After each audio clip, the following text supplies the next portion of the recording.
Oakland, California. Iron House Gym on Broadway Street. June 1967. Saturday morning, 10 a.m. The gym smells like sweat and iron. Old sweat soaked into rubber mats. Fresh sweat dripping from men pushing their bodies to failure. The metallic tang of iron weights being lifted, dropped, lifted again. Chalk dust in the air from hands gripping barbells. The Iron House is a serious gym, not a health club, not a fitness center with mirrors and smoothie bars. This is a place where men come to build strength. Powerlifters, bodybuilders, athletes training for combat sports. The walls are concrete. The floor is scuffed rubber. The equipment is basic but heavy. Barbells, dumbbells, benches, squat racks, pull-up bars. No machines, no fancy technology, just iron and effort. 30 men are training this morning, grunting, breathing hard, the sound of weights clanking, the sound of men counting reps, the sound of spotters encouraging lifters to push one more, you got this. In the corner near the back wall, Bruce Lee is training alone. He is 27 years old, 5 feet 7 inches tall, 135 pounds. He looks small in this gym. Most of the men here are over 200 pounds. Thick necks, massive chests, arms like tree trunks. Bruce is shirtless. His body is lean, not bulky. Every muscle is visible, defined. His body fat percentage is somewhere around 6%. You can see the striations in his chest, the individual muscles in his abs, the veins running down his forearms. He looks like an anatomy chart, every structure clear, precise, functional.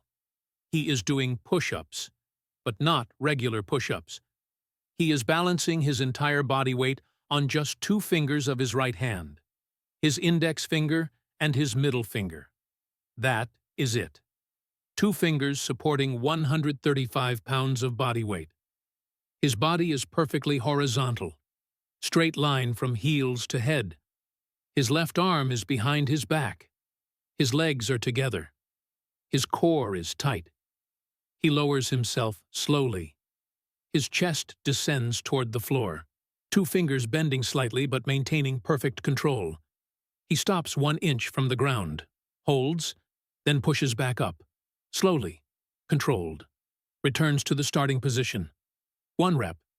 He does another.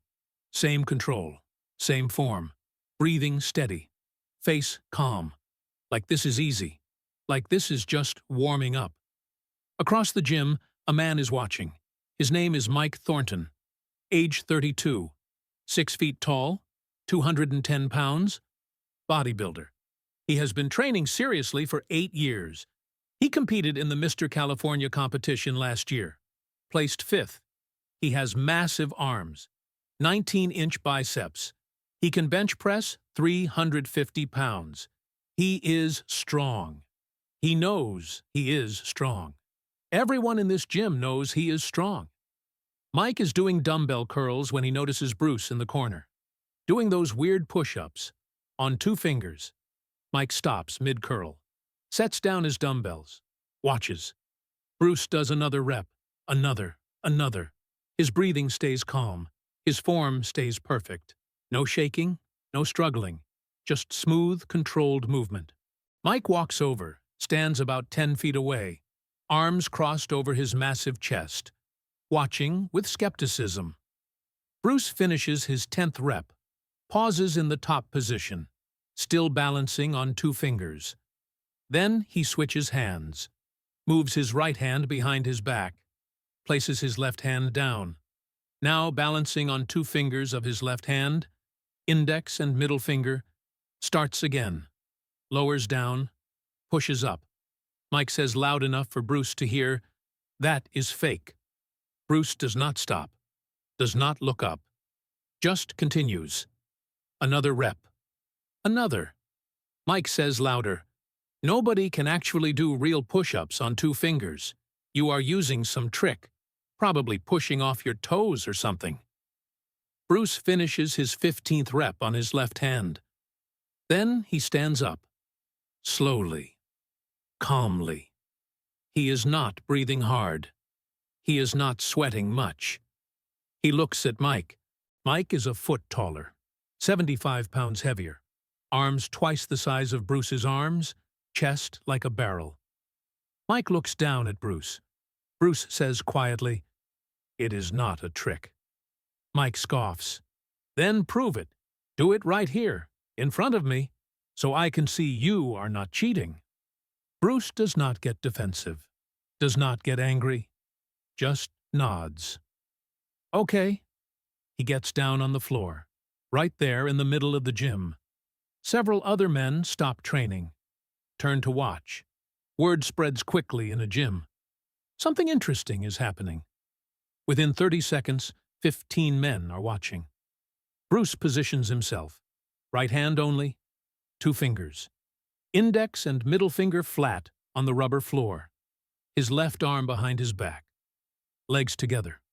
Body straight. Mike kneels down beside him, gets close. "I am watching your feet. If you push off with your toes, I will see it." Bruce says, "Watch closely." He starts, lowers down, slow, controlled. His 2 fingers bend slightly under the weight. His chest descends, 1 inch from the floor. Holds. Then pushes back up. First rep. Mike is watching his feet. They do not move. The toes are not pushing. They are just resting on the floor, providing balance. All the force is coming from Bruce's arm, shoulder, and core. Bruce does another rep. Another. Another. His breathing stays calm. In through the nose, out through the mouth. Steady rhythm. By the 10th rep, Mike's expression is changing. The skepticism is fading. Confusion is replacing it. This should not be possible. The human body does not work this way. 2 fingers cannot support this much weight through this range of motion. The tendons should fail. The ligaments should tear. But Bruce is doing it, not struggling, not shaking, just doing it. By the 20th rep, Mike says, "Okay, I believe you. You can stop." Bruce does not stop. Does rep 21, 22, 23? His face shows concentration, but not strain. His breathing is still controlled. His form is still perfect. The crowd watching has grown. Now 20 men are gathered around. All of them silent, watching. Some have never seen anything like this. Some have trained for years and know how impossible this is. Some are bodybuilders. Some are powerlifters. Some are boxers. All of them understand strength, and all of them know this is beyond normal human capability. Bruce reaches 30 reps, 35, 40. Mike says, "How are you doing this?" Bruce does not answer, just keeps going. 45, 46, 47. At 50 reps, Bruce stops, holds the top position for 5 seconds, then carefully lowers himself down, lies flat on the floor. Relaxes, stands up slowly. The crowd is silent. Then one man starts clapping. Then another. Within seconds, the entire group is applauding. Not mocking, not making fun. Genuine respect. They just witnessed something they cannot explain. Mike stands there, his massive arms hanging at his sides. His face shows a mixture of shock and confusion. He says, "I have been training for 8 years. I can bench press 350 pounds. My arms are 19 inches. But I cannot do even 1 push-up on 2 fingers." "How?" Bruce says, "Try." Mike looks at him. "I will fail. Try anyway. Learn something." Mike gets down on the floor, positions himself, right hand, 2 fingers, index and middle finger, left arm behind his back, body straight. He tries to lower down. His fingers bend, buckle. He collapses onto his chest. Cannot even do 1 rep. His fingers are too weak. His tendons are not trained for this. His ligaments cannot support the load in this position. He tries again. Same result. collapses immediately. Mike stands up, frustrated, embarrassed. I do not understand. You weigh 135 pounds. I weigh 210. I am stronger than you. I lift heavier weights than you. But I cannot do what you just did. Bruce says, "Come with me." He walks to a bench, sits down. Mike follows, sits beside him. Bruce says, "You train mirror muscles." Mike says, "What?" "Mirror muscles. The muscles you see in the mirror. Chest, biceps, abs, the muscles that look impressive. The show muscles. You train them because they make you look strong." Mike nods slowly. "Yeah, that is bodybuilding. That is the sport." Bruce says, "But those muscles are not the ones that control balance. They are not the ones that provide stability. They are not the ones that do what I just did." "Then what muscles do that?" "Tendons, ligaments, small stabilizer muscles you cannot see. The muscles between your ribs, the muscles in your hands and wrists, the muscles along your spine that keep you straight. Those are not mirror muscles. You cannot see them, so bodybuilders do not train them." Mike is listening carefully now, not defensive, just curious. Bruce continues, "You train your biceps to curl heavy dumbbells, but you do not train your finger flexors. You do not train your wrist extensors. You do not train the small muscles that control individual finger movement. So when you try to balance on two fingers, those muscles fail because they are weak, untrained. But how do you train those muscles? Years, every day. Grip training, finger push-ups, starting with all fingers, then 4 fingers, then 3, then 2. Wrist exercises, forearm exercises, tendon strengthening. It is slow. It is boring. It does not make you look impressive, but it makes you functional." Mike asks, "How long did it take you to do 50 reps on 2 fingers?" Bruce thinks, "I started training finger push-ups when I was 15 years old, 12 years ago. For the first 5 years, I could only do regular push-ups on my knuckles. Then I started reducing fingers. 5 years ago, I could do 2-finger push-ups, but only 5 reps. Now I can do 50. So, 12 years total." Mike is quiet, processing this. 12 years to develop one skill, one movement. Not for competition, not for show, just for functional strength. Bruce says, "You asked how I am stronger than you even though you lift heavier weights. The answer is, I am not stronger. You can bench press more than me. You can curl more than me. You have more muscle mass. But strength is specific. You are strong at the movements you train. I am strong at the movements I train. We train different things." Mike says slowly, "So all my training, it is not real strength?" Bruce shakes his head. "No, your training is real. Your strength is real. But it is specific strength. You are strong at pushing barbells, at curling dumbbells, at exercises that isolate muscles. That is valuable. That has a purpose. But it is not the same as functional strength. Functional strength means you can control your own body weight in any position. You can balance. You can stabilize. You can move efficiently. And that is better? Not better. Different. If you want to look impressive, train mirror muscles. If you want to be functionally strong, train everything. The big muscles and the small muscles. The ones you see and the ones you do not see." Mike thinks about this. Then he asks, "Can you teach me?" Bruce looks at him. "You want to learn functional training?" "Yeah. I want to be strong for real, not just strong in the mirror." Bruce nods. "Okay, but it will not be like bodybuilding. It will not make you look more impressive. It might actually make you look smaller because you will lose some muscle mass and gain tendon strength instead.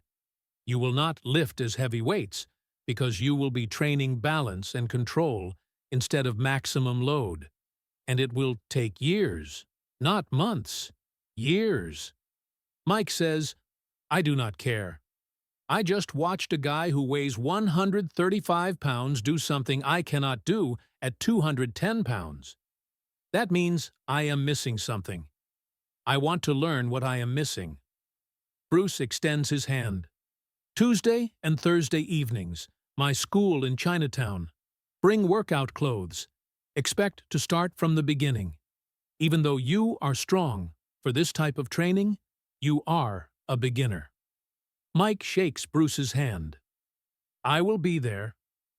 6 months later, Mike Thornton is training at Bruce's school 3 times per week. He has lost 15 pounds. His arms are smaller. His chest is less massive. He does not look as impressive in the mirror anymore, but he can do 10 push-ups on 2 fingers.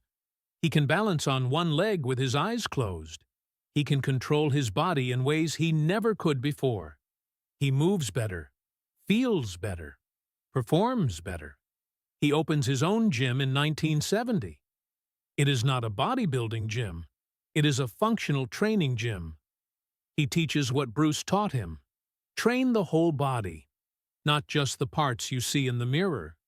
Train for performance, not appearance. Train for decades, not for quick results. The gym is called Functional Strength Training. It is one of the first gyms in America to focus on this approach, decades before CrossFit, decades before functional fitness becomes mainstream. Mike is ahead of his time, because Bruce showed him something that changed his entire understanding of strength. In interviews later, Mike always tells the story of that day at Iron House Gym. The day he saw a 135-pound man do 50 push-ups on 2 fingers. The day his ego got destroyed and his education began. He always ends the story the same way. I thought I was strong because I could lift heavy weights. Bruce taught me that real strength is not about how much you can lift. It is about how well you can control your own body. That lesson changed my life. Bruce Lee proved that day that the strongest muscles are not always the biggest muscles. That functional strength comes from training what you cannot see.